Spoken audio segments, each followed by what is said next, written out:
Shalom, datang kembali ke renungan pagi hari Sword Family. Hari ini saya mau bawakan tentang dikendalikan. Ya, jadi kalau mungkin teman-teman tahu di sini, saya itu dulu adalah seorang mantan zombie ya, bisa dibilang. Mantan zombie karena saya ngapa-ngapain nggak ada gairahnya. Saya ngapa-ngapain nggak ada rasa semangatnya. Nah, jadi di sebelumnya itu kita udah pernah dibahas juga sama Pak Gem. Kalau zombie itu adalah kalau kehidupan kita itu dikendalikan oleh oknum spiritual lain. Nah, jadi omongan ini adalah benar juga. Saat kita jadi zombie, dia itu suka banget kalau kita jadi zombie. Kenapa? Karena kita jauh dari Tuhan. Nah, tapi apa sih yang membuat kita, atau kalau di sini ya, kalau di sini itu saya jadi zombie. Nah, kalau saya itu mungkin rasanya tertekan perasaan itu karena luka-luka masa lalu, rasanya ditinggal, rasanya hidup sendiri, nggak ada yang kasih tahu, nggak ada mentor, nggak ada orang tua yang ada di dalam hidup saya saat itu. Dan di sana pun saya jadinya rasa ya udah begini aja, udah nyaman hidup kayak gini, nggak ada ribut, nggak ada rasa sakit lagi, nggak ada rasa menyayangi lagi, udah semuanya flat gitu aja, diem doang gitu kan. Nah, behavior apa yang dijalani saat masih menjadi zombie?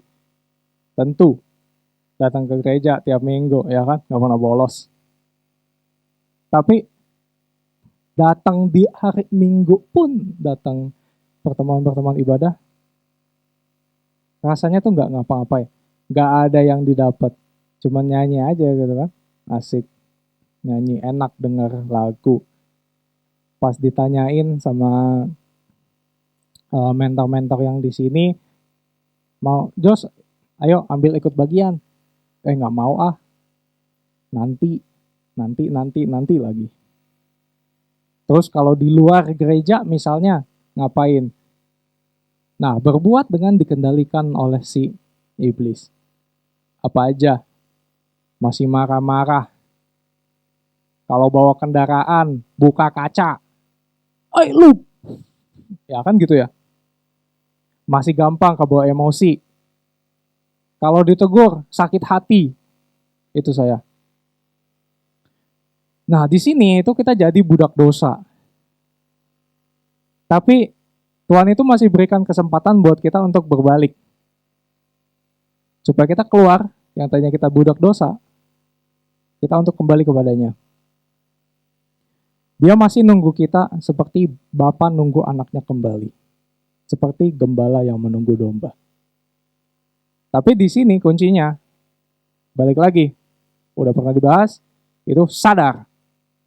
Sadar untuk mencari dia.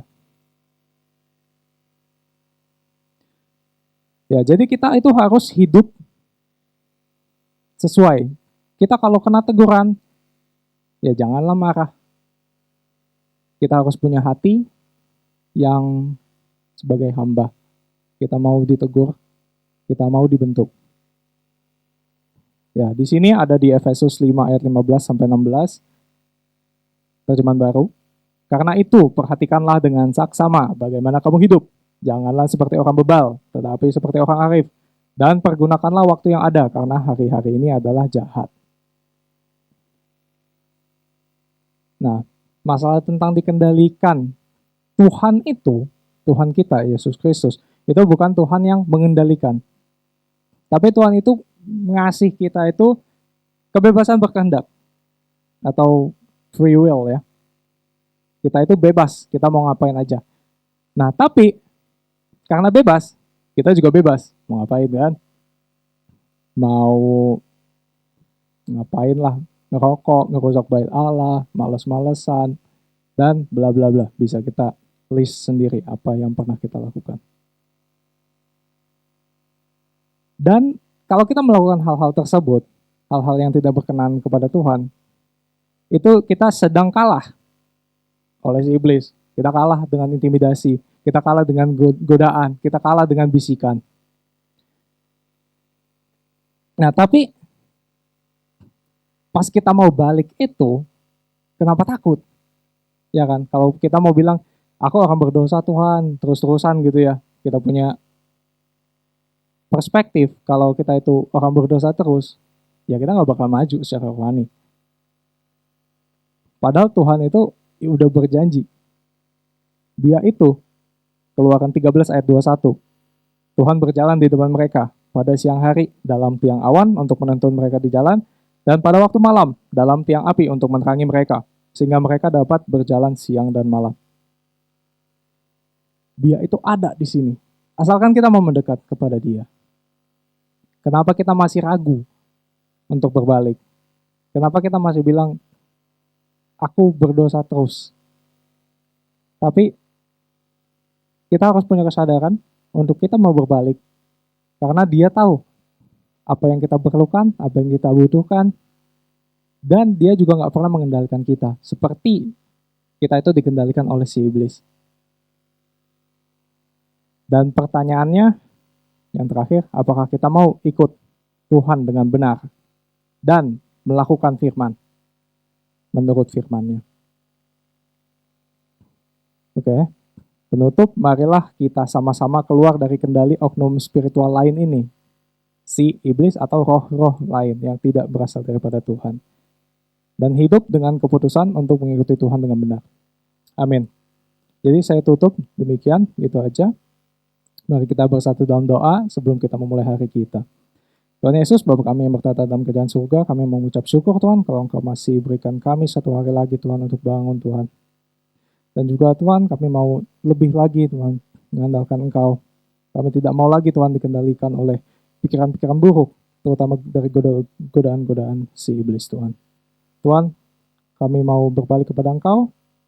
Terima kasih Yesus, terima kasih Roh Kudus, hanya dalam nama-Mu saja kami berdoa dan mengucap syukur untuk memulai hari ini. Amin. Baik, demikian firman Tuhan pada pagi hari ini. Tuhan Yesus memberkati.